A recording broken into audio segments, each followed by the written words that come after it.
Mari saat ini kita mau menyiapkan hati kita. Kita mau datang kepada Tuhan untuk meninggikan nama Dia yang kudus.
Marilah kita menghadap kepada Tuhan Allah Bapa kami yang bertahta di dalam surga. Inilah kehidupan kami. Kami datang bersama-sama memuji, memuliakan Engkau. Kami bersyukur untuk kehadiran-Mu di tengah-tengah kami. Kami yakin, kami percaya, oh Tuhan, melalui ibadah kami, Tuhan yang hadir di tengah-tengah kami, Tuhan akan menjamah kehidupan kami. Kami boleh merasakan kasih Tuhan dan kami boleh membagikannya kepada semua orang. Terima kasih Bapa, kami serahkan ibadah kami dari awal hingga akhirnya dalam penyertaan Tuhan.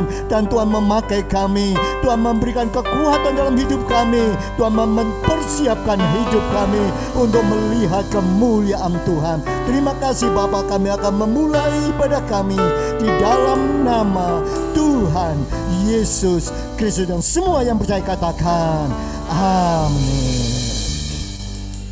Shalom Bapak Ibu. Salut. Oh, suaranya yang sebelah sini dulu. Shalom Bapak Ibu. Yang sebelah sini. Shalom Bapak Ibu. Beri kemuliaan bagi nama Tuhan. Kita akan berdiri bersama-sama. Kita akan pujikan.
Silakan duduk Bapak Ibu. Di dalam Lukas 2 ayat 11 firman Tuhan berkata, hari ini telah lahir bagimu juru selamat, yaitu Kristus Tuhan di kota Daud.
Kami datang kepadamu Bapa. Engkaulah penebus dunia yang sudah datang ke muka bumi ini. karena kasih, Engkau mau menebus dosa-dosa kami, manusia berdosa yang tidak layak menerima anugerah-Mu ini. Saat ini Tuhan, kami boleh merayakan Engkau hadir di dunia, tetapi bukan lagi sebagai bayi kecil yang tidak berdaya. Engkau hadir dan memenuhi hati kami. Engkau menjadi raja dan penguasa hidup kami. Biarlah saat ini Tuhan, kami mau menyiapkan hati untuk mendengar sebagian dari firman-Mu.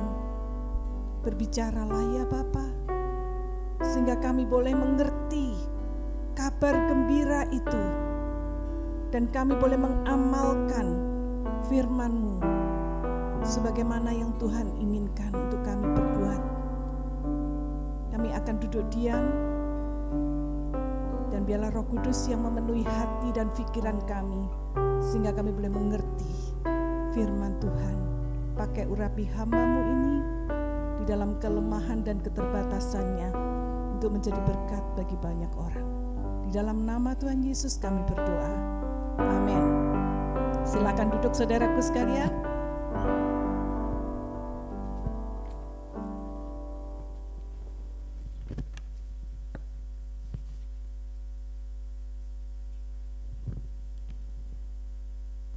Shalom. Sebelumnya izinkan saya mengucapkan selamat Natal bagi Bapak Ibu Saudara sekalian, baik yang ada di tempat ini maupun yang ada di rumah melalui ibadah online. Tema kita di dalam tahun 2021 ini, di dalam ibadah Natal kita ini adalah cinta kasih Kristus yang menggerakkan kasih persaudaraan. Saudara, mengapa tema ini dipilih? Apa alasannya? Bagi saya, karena kasih kebanyakan orang itu sudah mulai dingin. Kasih sebagian besar orang itu sudah mulai pudar. Sebagaimana yang dikatakan di dalam Injil Matius pasal yang ke-24 ayat yang ke-12. Dan karena makin bertambahnya kedurhakaan atau dosa, maka kasih kebanyakan orang itu semakin menjadi dingin. Saudara sekalian, kalau kita dengan cermat memperhatikan kondisi, keadaan, lingkungan yang ada di sekitar kita, kita mendengar banyak berita yang kadang-kadang membuat hati kita merasa terenyuh. Mengapa saudara? Kalau kita perhatikan, sesama saudara sekandung, mereka bisa bertengkar begitu hebat hanya gara-gara memperebutkan warisan yang tidak seberapa jumlahnya. Mereka sampai menyatakan kami putus hubungan, tidak ada lagi persaudaraan. Ada juga peristiwa di mana seorang anak menyeret ibunya ke meja hijau, ke pengadilan. Ya, karena dianggap ibunya menghaki warisan yang sebetulnya adalah milik anaknya. Ada yang membawa ayahnya ke pengadilan karena masalah harta, ya. Sekali lagi, ini yang terjadi. Bagaimana anak yang dilahirkan oleh orang tuanya sampai tega-teganya menyeret orang tua kandungnya ke pengadilan hanya gara-gara masalah harta kekayaan yang ada di bumi ini. Mereka lupa siapa yang telah melahirkan mereka, siapa yang telah membesarkan mereka selama ini. Bahkan kalau kita perhatikan yang lalu itu pada saat pemilu, ya, di dalam satu rumah ada berbagai macam pendapat yang berbeda. Mereka memilih paslon yang berbeda, sehingga yang terjadi perpecahan di dalam keluarga. Saya buka aja ya saudara. Inilah kondisi, sekelumit kondisi dunia di mana kita berada saat ini. Nah, untuk itulah di momen Natal ini kita diingatkan kembali akan pentingnya bagaimana kita bisa menggerakkan kasih persaudaraan itu kembali untuk bisa kita praktekkan. Nah, pertanyaannya kasih persaudaraan yang bagaimana? Apa itu kasih persaudaraan? Dan bagaimana kita harus mempraktekkan? Nah, kita akan baca di dalam 1 Petrus 1 ayat yang ke-22.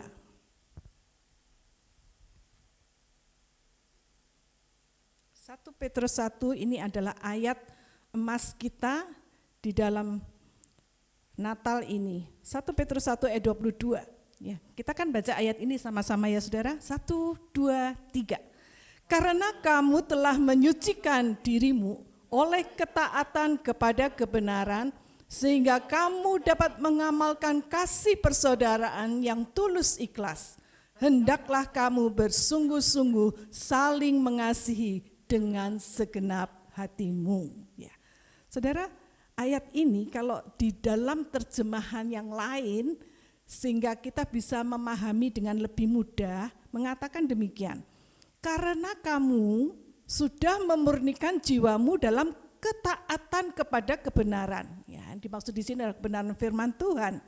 Sehingga ketika kita sudah taat itu, kita memiliki kasih persaudaraan yang tulus.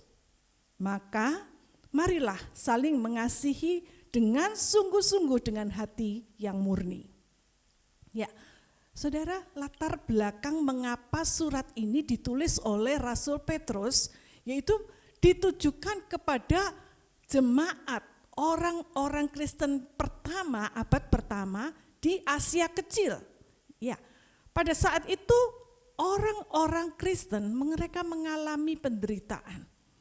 Mereka mengalami banyak pergumulan dan krisis identitas. Mengapa?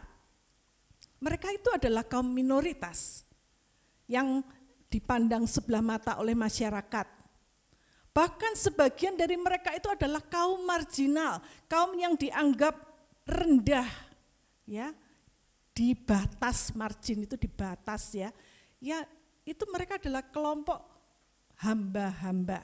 Ya, saudara kalau baca di dalam 1 Petrus 2, di dalam ayat yang sebelum-sebelumnya, baik ayat 12, ayat yang ke-18 dan 19, pasal yang ketiga ayat 16, pasal yang keempat, saudara bisa mendapati kondisi jemaat yang ada pada saat itu.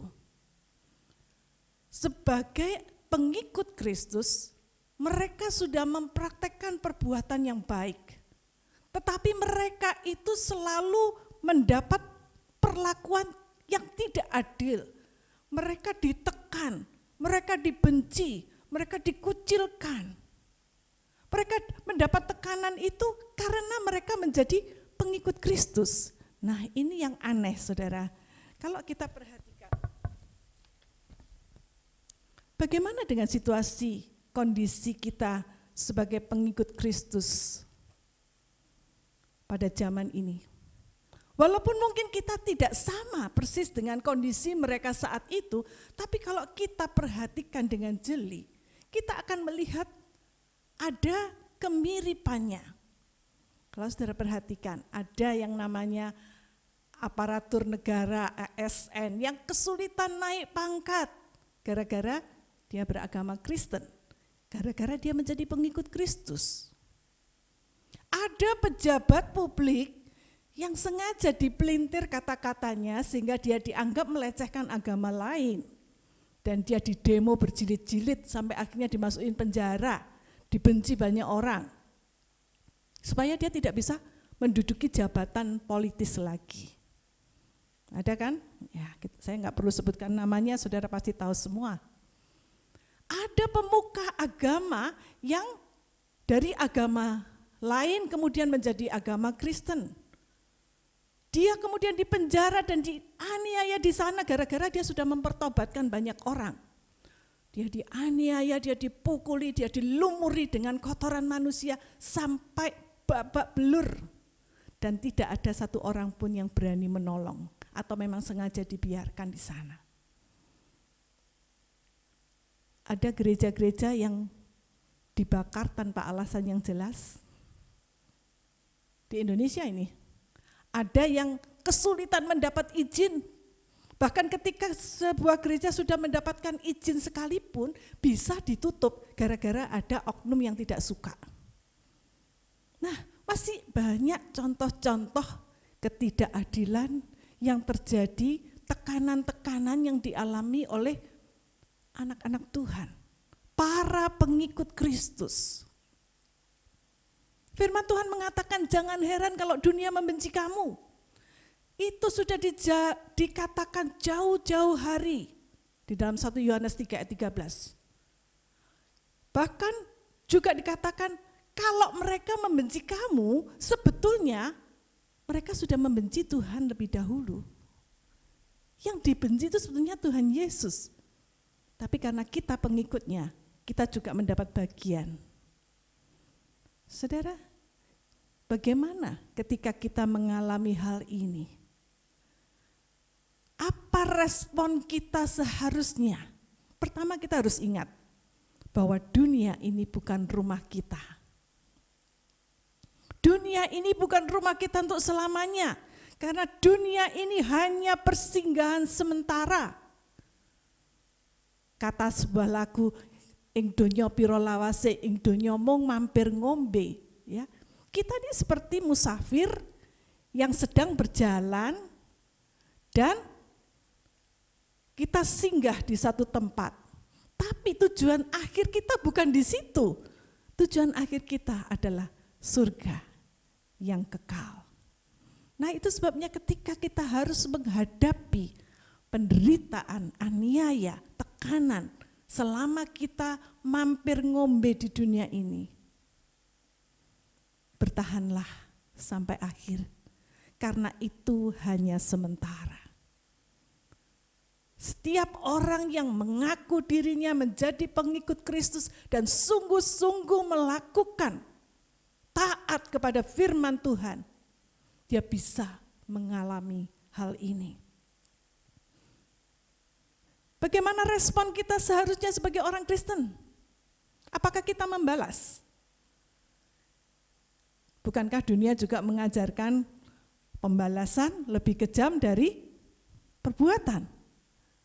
Nah, kalau kita membalas dengan cara dunia, maka apa bedanya kita dengan mereka? Gak ada bedanya, sami mawon.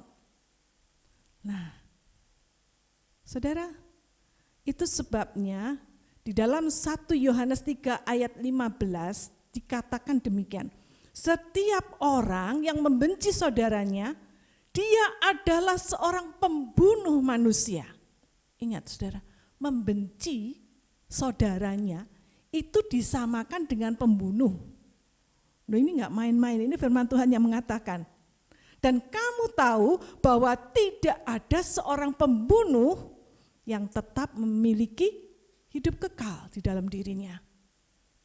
Seorang pembunuh, dia akan berakhir di neraka. So, how should we live in this world? Bagaimana kita seharusnya hidup di dunia ini? Ini yang menjadi pertanyaan. Kalau kita nggak boleh balas, terus gimana?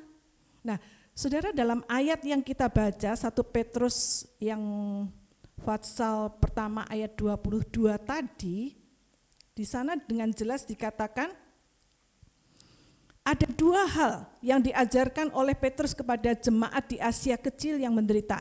Yang pertama, dikatakan karena kamu sudah menyucikan dirimu atau memurnikan diri, membersihkan diri dengan ketaatan pada ajaran firman Tuhan. Jadi yang pertama kita harus murnikan dulu diri kita. Dengan cara apa? Taati firman Tuhan. Firman Tuhan ini harus menjadi pegangan kita. Buku manual yang harus dibaca setiap hari supaya kita tuh ngerti cara kerjanya. Ya, kalau saudara beli alat elektronik ya, saudara biasanya diberi buku manual. Saudara harus baca, saudara harus pahami, mengerti supaya saudara bisa menggunakan alat elektronik itu dengan cara yang benar, nggak sampai terbakar. Ya. Demikian juga halnya firman Tuhan, Alkitab kita itu adalah buku manualnya orang Kristen, buku panduan, pegangan hidup, way of life-nya orang Kristen. Kalau saudara punya Alkitab dan saudara nggak pernah baca, nah itu sebabnya mengapa seringkali kita salah menggunakannya. Jadi pertanyaannya, mengapa kita harus taat? Ketika kita menaati ajaran firman Tuhan, maka dikatakan hidup kita itu dimurnikan atau disucikan oleh firman Tuhan. Yang rusak-rusak itu dibetulin lagi, dibenahi supaya menjadi lebih baik. Ya, firman Tuhan, Alkitab itu mempunyai kuasa. Dia enggak sama dengan buku-buku biasa, buku-buku novel, buku-buku ilmu pengetahuan, enggak saudara. Karena di dalam firman Tuhan itu adalah firman dari Allah sendiri yang hidup dan berkuasa. Ya. Kalau saudara baca dalam 2 Timotius 3 ayat 16, ya. Firman Tuhan itu berguna untuk apa saja saudara? Untuk mengajar, apalagi? Menyatakan kesalahan, apalagi? Memperbaiki kelakuan, mendidik orang di dalam kebenaran. Dan inilah fungsi, manfaat. Ketika kita belajar firman Tuhan dengan sungguh-sungguh, maka hidup kita ini akan diperbaharui. Pola pikir kita yang lama ini akan dibetulkan, direparasi, difokuskan pada hal yang benar. Sehingga enggak melenceng ke kiri, enggak melenceng ke kanan.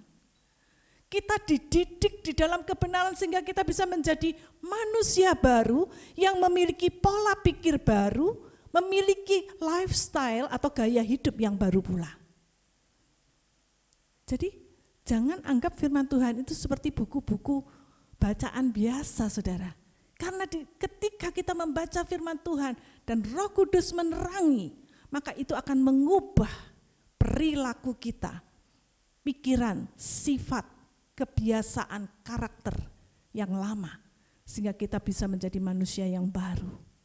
Nah, setelah hidup kita itu dibenahi, atau disucikan, dimurnikan oleh firman Tuhan, maka dikatakan baru kita bisa mengasihi saudara-saudara kita dengan cara yang benar. Cara yang benar itu yang gimana pertanyaannya? Nah, kalau saudara bacakan, perhatikan di dalam 1 Petrus 1 tadi ayat yang ke-22 dikatakan, sehingga kamu dapat mengamalkan kasih persaudaraan yang tulus, ikhlas. Dan yang kedua adalah dengan sungguh-sungguh, dengan sepenuh hati.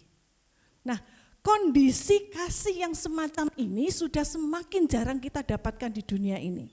Ya, banyak orang yang kelihatannya mengasihi, ya dia membagi-bagikan sedekah, beramal, bahkan ketika erupsi Gunung Semeru, wah yang nyumbang itu sampai berlimpah-limpah, sampai dibuang-buang karena terlalu banyak. Apakah itu kasih yang sebenarnya? Kasih yang tulus? Apakah itu kasih yang sepenuh hati? Belum tentu. Banyak orang yang kelihatannya mengasihi tetapi itu hanya di permukaannya saja. Itu penuh dengan kepura-puraan. Karena ketika dia menyumbang, dia ingin semua orang tahu, ini loh, aku mendonasikan.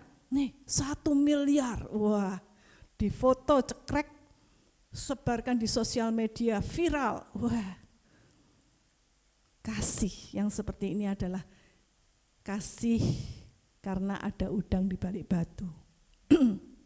Karena ada motivasi yang lain, ada apa-apanya, dan ujung-ujungnya adalah untuk kepentingan siapa? Diri sendiri, kepentingan diri pribadi. Ini adalah kasih yang egois. Ini adalah kasih yang sering kita dapatkan di dunia ini. Mungkin kalau saudara melihat gambar berikut ini, saudara bisa melihat dengan lebih baik kondisi manusia saat ini. Nah, Saudara, kalau saudara perhatikan people nowadays, ada orang teriak-teriak, help, help, tolong, tolong, aku tenggelam. Apa yang mereka lakukan? Sibuk keluarin ponselnya, cekrek semua ya. Lupa nggak ada yang bawa tali atau ngelemparin pelampung, tapi sibuk dengan ponselnya masing-masing untuk memfoto atau memvideo, setelah itu diunggah menjadi status di IG-nya dengan caption, inilah detik-detik di mana seorang anak manusia tenggelam di sungai. Wah, jadi viral. Wah, dapat banyak likes. Itulah kondisi dunia kita saat ini.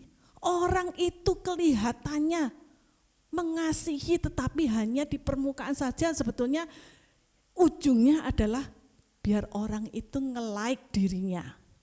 Ya. Memberi acungan jempol, kalau perlu 2 jempol. Ya. Yang lain, kalau kita perhatikan di sini, some people just act like they are trying to help you. Hanya kelihatannya berusaha untuk menolong orang yang sedang jatuh ke dalam lubang yang dalam. Dari atas dia cuman ya berusaha untuk kelihatannya menolong. Ya. Tapi enggak nyampe tangannya karena terlalu dalam. Padahal kalau saudara perhatikan di sebelahnya ada apa, saudara? Ada tangga. Tapi dia tidak menurunkan tangga itu sehingga menolong orang yang di dalam lubang itu bisa naik. Dia tidak lakukan. Ada fasilitas dia tidak pergunakan. Ini kasih yang seperti apa? Kasih yang pura-pura. Kasih yang munafik. Kasih yang tidak sepenuh hati. Dia mungkin mengatakan, gak usah wes. Gak usah tangga-tanggaan, repot. Daripada nanti saya juga ikut kecemplung di dalamnya, wah bahaya. Udah gak apa-apa dah, biarin aja. Salahnya siapa? Suruh masuk-masuk. Nah, saudara, inilah kondisi di mana dunia di mana kita tinggal saat ini. Nah, Petrus mengatakan kamu harus mengasihi dengan sungguh-sungguh. Ya. Petrus memakai kata kasih itu adalah phileo. Phileo itu adalah kasih kepada saudara. Ya, kasih terhadap saudara, itu kasih phileo. Tetapi kalau saudara perhatikan di dalam naskah aslinya, di dalam bahasa Yunani, ya, bahasa asli Alkitab Perjanjian Baru ini adalah bahasa Yunani. Di situ dikatakan setelah dia menggunakan kasih yang pemakai kata phileo, kemudian ketika dia mengatakan sungguh-sungguh mengasihi atau dengan sepenuh hati, dia memakai kata agape. Ya, kasih phileo itu ditujukan kepada semua orang. Tetapi ketika kita berhubungan dengan saudara-saudara seiman, itu dituntut kasih yang lebih tinggi standarnya, lebih tinggi tingkatannya. Itu sebabnya dia memakai kata agapao atau kasih agape. Apa itu kasih agape? Kalau saudara perhatikan kasih agape di sini, ini adalah jenis kasih yang tertinggi sih, yang sifatnya unconditional, artinya tanpa syarat. Kasih yang walaupun kamu jelek, aku tetap mengasihi kamu. Walaupun kamu itu tidak menyukai aku tetap mengasihi kamu. Walaupun kamu itu membenci aku, walaupun kamu sudah memfitnah aku tetap mengasihi kamu. Itu kasih yang walaupun, yang tidak pakai syarat. Ya. Dan kasih agape ini juga adalah kasih yang penuh pengorbanan. Nah, seperti kasih Yesus yang sudah rela turun ke dunia, dia mengorbankan semua kemuliaan surgawi. Dia enggak ada kepentingan apa-apa untuk dirinya sendiri, dia turun ke dunia menjadi seorang bayi yang lemah, lahir di kandang yang hina. Untuk apa?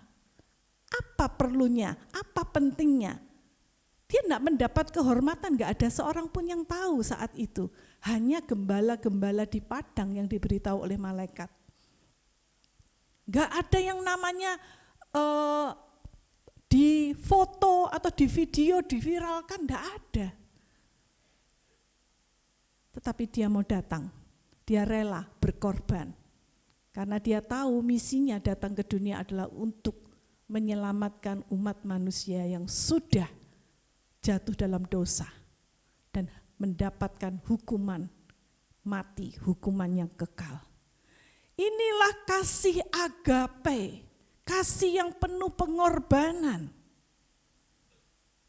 Nah, saudara, pertanyaannya, bisakah kita memiliki kasih yang seperti ini? Bisakah kita mengasihi sebagaimana Tuhan Yesus sudah mengasihi kita? Bisa, saudara? Tolong jawab saya. Bisa? Enggak bisa. Saya juga enggak bisa. Kita butuh pertolongan yang sifatnya supranatural, yang di luar kebiasaan, yang di luar hal yang umum, yaitu pertolongan dari Roh Kudus. Roh Kudus itu ketika kita minta, kita menjadi anak Tuhan, kita menjadi milik Tuhan, Roh Kudus itulah yang menguasai hidup kita dan memampukan kita untuk bisa mengasihi sebagaimana kasih yang Tuhan inginkan. Standar yang tinggi yang Tuhan inginkan. Itu sebabnya kalau saudara baca di dalam Galatia 5 ayat 22, itu ada yang disebut dengan buah roh. Dan salah satunya itu adalah kasih. Jadi kasih yang dimaksud di sini bukan kasih yang seperti saudara mengasihi, oh ada cewek cantik ya, oh saya seneng, saya suka sama dia. Bukan itu, saudara. Bukan kasih yang semacam itu. Tapi kasih yang penuh pengorbanan, yang unconditional. Dan itu hanya bisa kita lakukan kalau Roh Kudus menguasai hidup kita. Ketika Roh Kudus menguasai, mengendalikan pikiran, perasaan, tindakan kita, maka hasilnya adalah terjadi perubahan hidup, perubahan karakter. Kita diubahkan menjadi manusia yang baru.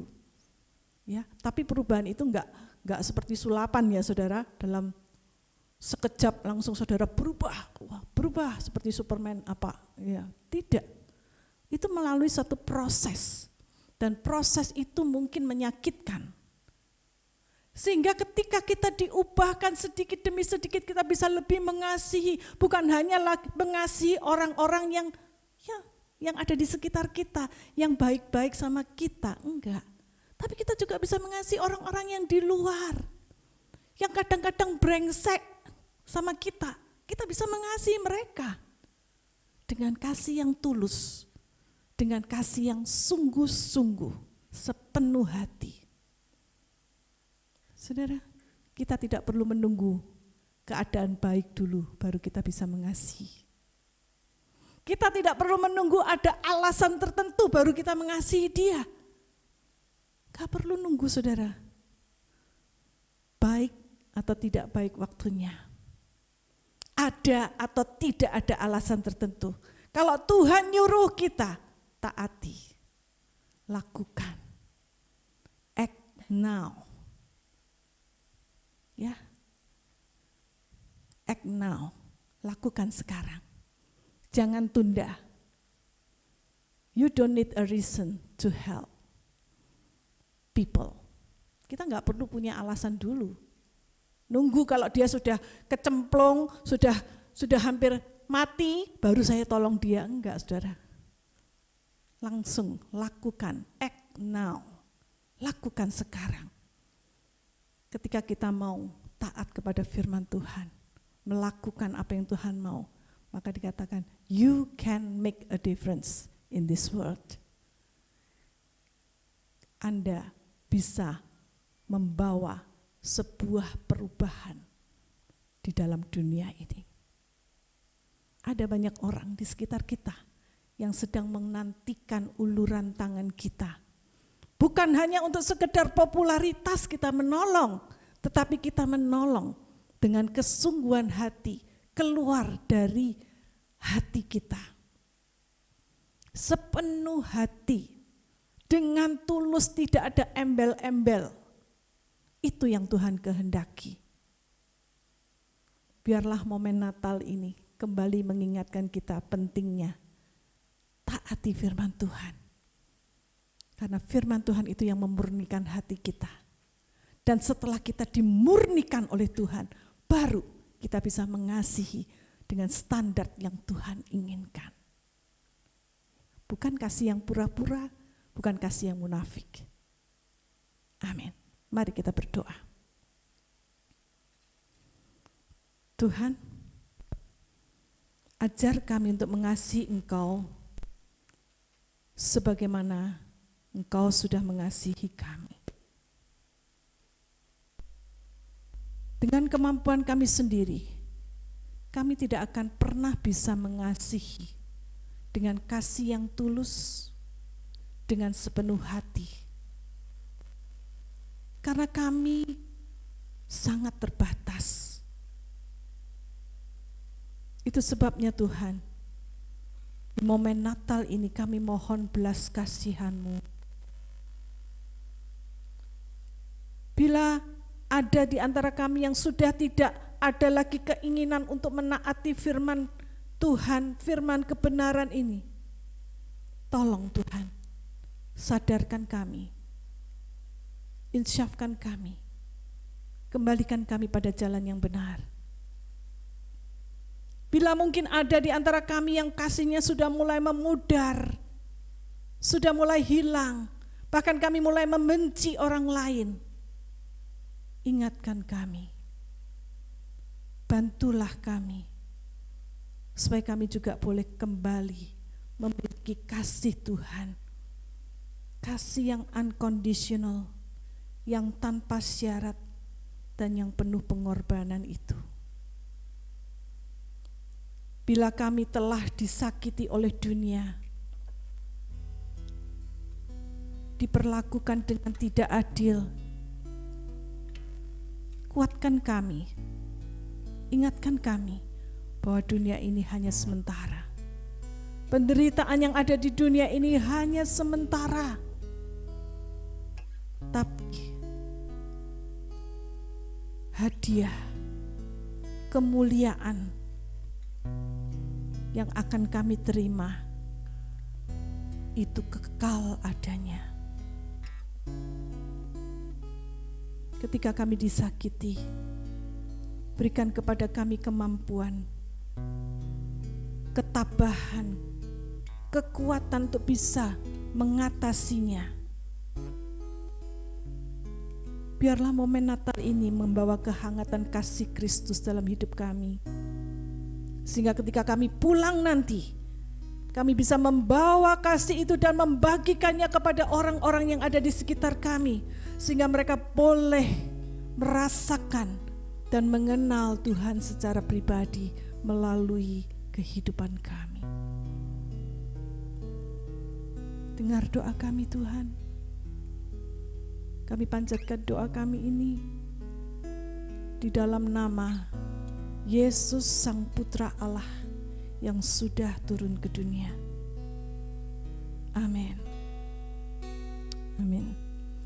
Saya berikan kesempatan kepada anak-anak youth slide kustik untuk memberikan pujian untuk Tuhan.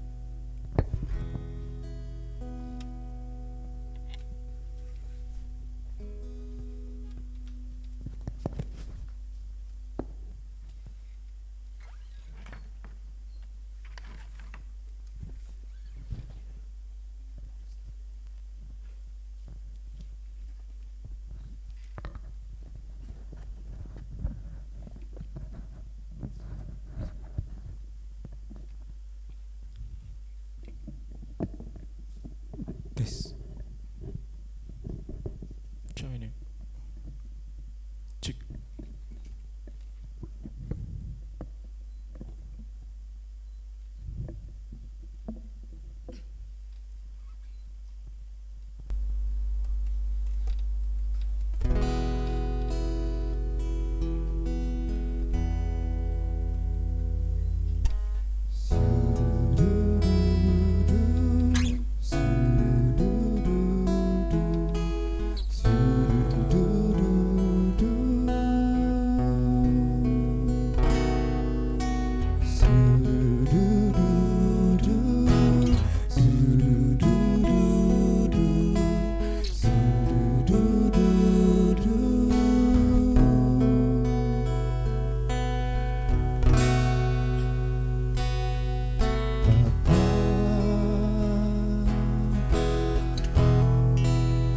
Engkau sungguh baik, kasih-Mu melimpah di hidupku.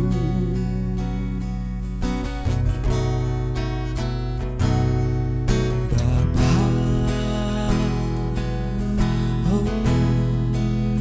ku berterima kasih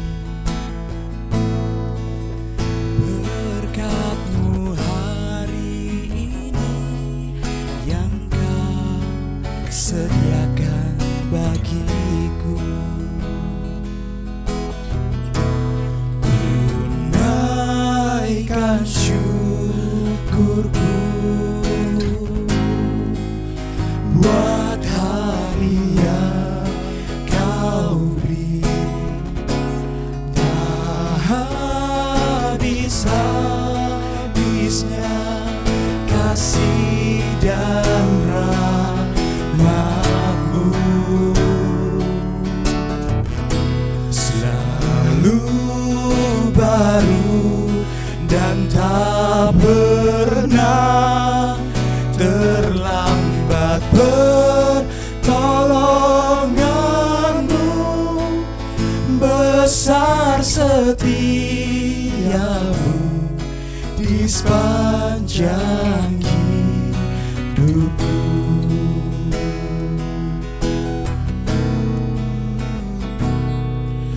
Bapa, Engkau sungguh baik, kasih-Mu melimpah di hidupku.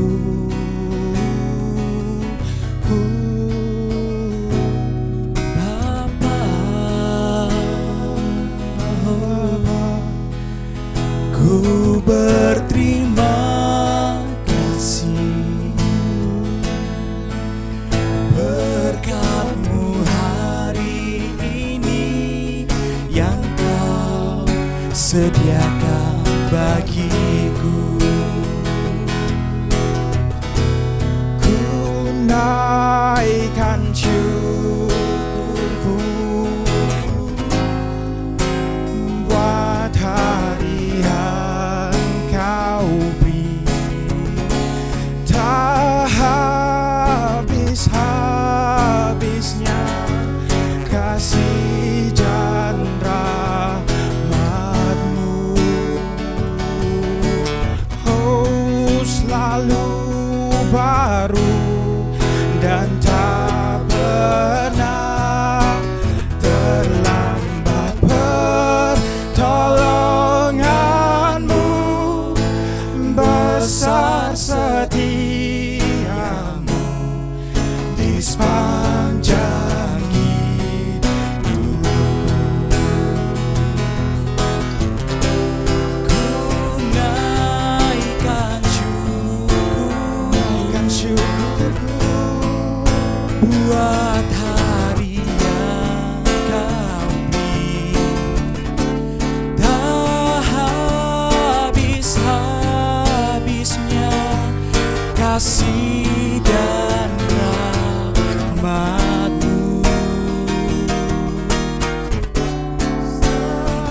setiamu di sepanjang hidupmu.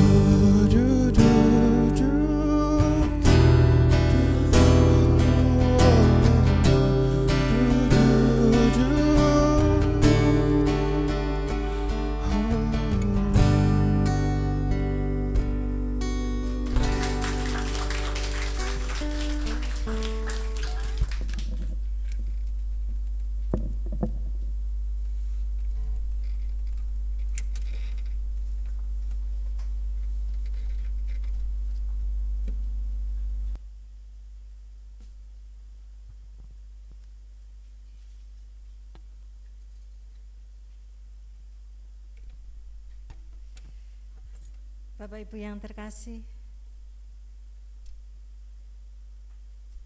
saat ini kita akan berikan persembahan untuk Tuhan.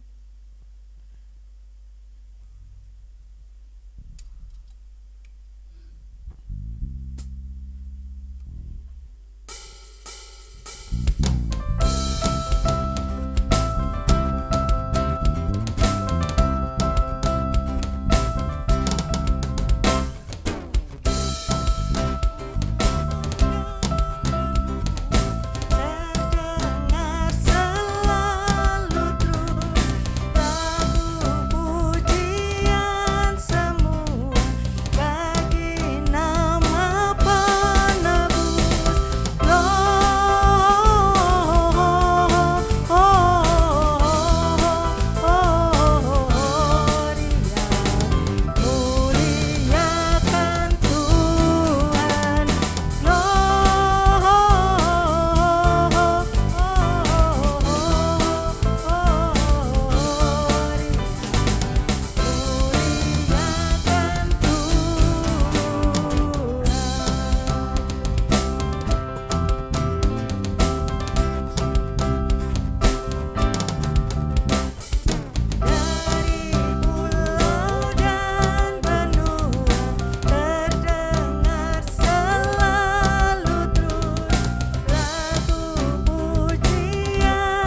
berdiri bersama-sama.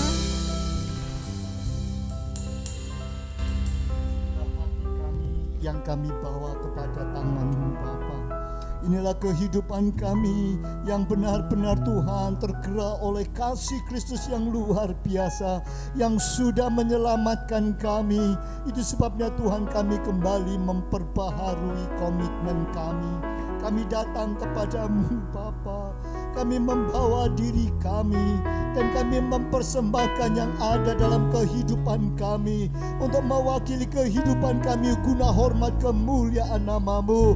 Itu sebabnya Bapa, terimalah persembahan kami, karena kami sampaikan dengan penuh ketulusan hati kami, dan inilah kehidupan kami yang kami bawa kepadamu, karena kami yakin, kami percaya Bapa, Tuhan akan memakainya untuk hormat kemuliaan nama-Mu. Terima kasih Bapa, terima kasih.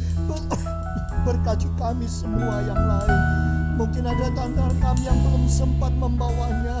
Oh Tuhan, karena situasi dan kondisi kami yakin Kau akan memberkati kami, sehingga pada kesempatan yang lain kami boleh membawa diri kami kepadamu.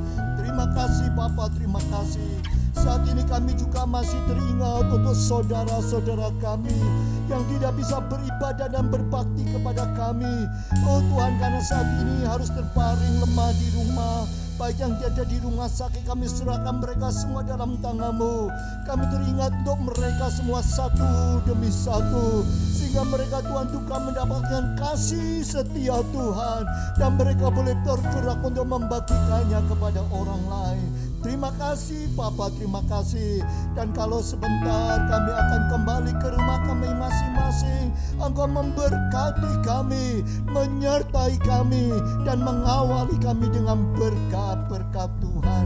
Itu sebabnya saudaraku sekalian, arahkanlah hatimu dan tanganmu kepadanya untuk pulang menerima berkat daripada Tuhan. Kasih karunia daripada Allah Bapa, kecintaan daripada Tuhan Yesus, dan penyertaan Roh Kudus yang menguatkan kau untuk melaksanakan kebenaran firman Tuhan, yang menyucikan dirimu dan membuat engkau bisa mengasihi semua orang. Terimalah berkat Allah di dalam nama Tuhan Yesus Kristus. Dan semua yang diberkati Tuhan katakan amin.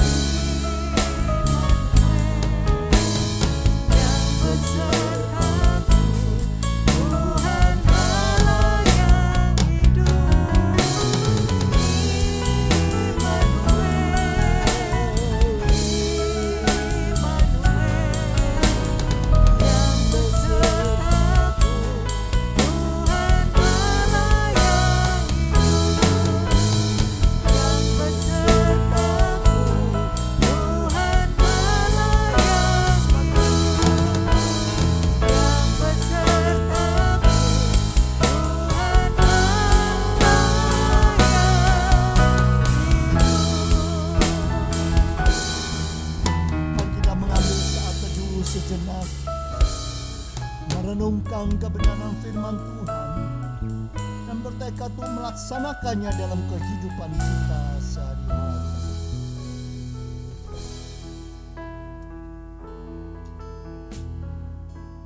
Saat teduh selesai,